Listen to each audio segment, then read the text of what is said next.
Ahmed Mitchell in Atlanta. He's a National Deputy Executive Director of the Council on American-Islamic Relations. Edward, so the State Department's done this after a campaign from Laura Loomer, a known conspiracy theorist who I believe describes herself as, quote, a proud Islamophobe. What do you make of it?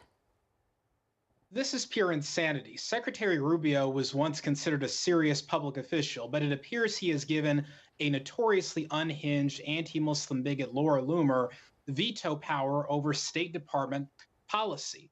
Mr. Rubio is banning Palestinian children who were injured by American weapons from seeking specialized medical care in America because of the likes of Laura Loomer.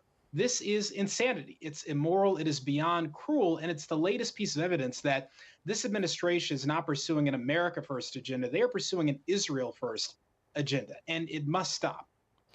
And Edward, as you mentioned, these are people coming from Gaza for medical humanitarian visas, people who really need to get out and possibly receive urgent medical treatment, given the state that we know the hospitals are in Gaza. So what's this going to mean for the children that we see on our screens, have seen for weeks and weeks now, months and months, who desperately need that treatment?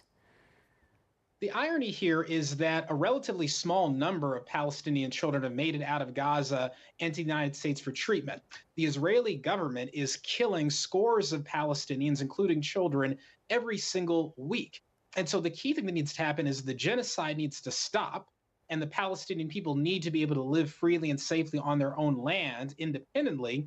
And in the meantime, those Palestinians who have been injured should be able to get out of Gaza and get medical care, including in the United States. Our nation, which has funded and enabled this genocide, has a special moral obligation to at least let these children come here for medical care. And again, the government is not paying for this medical care. The kids are coming to get medical treatment that is funded by independent organizations or given for free by medical associations. So we should, at the very least, be letting these kids come here to get treatment. We owe them that much. But the key thing is that the genocide has to stop, or you're going to see more kids who need this care.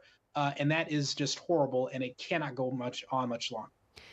And how damaging is it, Edward, when you see a policy shift like this being made based on a campaign from someone like Laura Loomer, some of the things she was saying about just complete misinformation about the children, some amputees arriving in the States and saying that they are affiliated with Hamas. What does that do in terms of the public how does that damage the public perspective on what's going on in Gaza?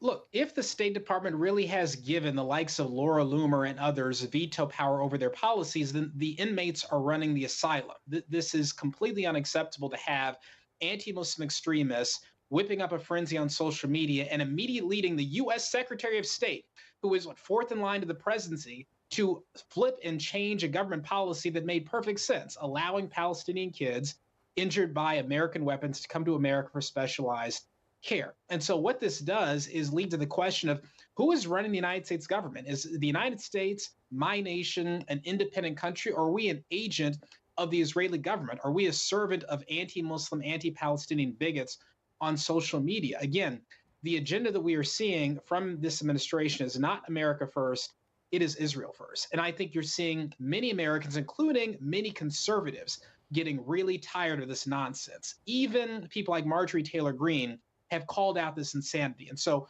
there is a sea change happening in America, and it's time for elected officials, Democrats and Republicans, and the Trump administration to recognize that our nation does not want to be a servant of the Israeli government and does not want Laura Loomer controlling our nation's foreign policy.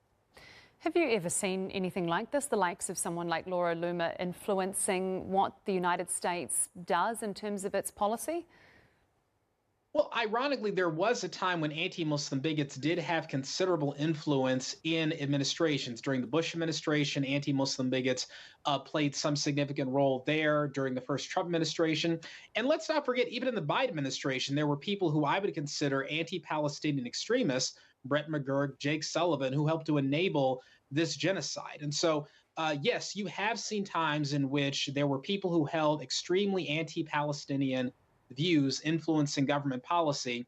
But I would say nothing like this, where someone so unhinged, so far outside of what you would ever call mainstream, is able to suddenly twist a government policy overnight. That is unprecedented. And again, this madness cannot go on. It must stop. And I think the American people want it to stop.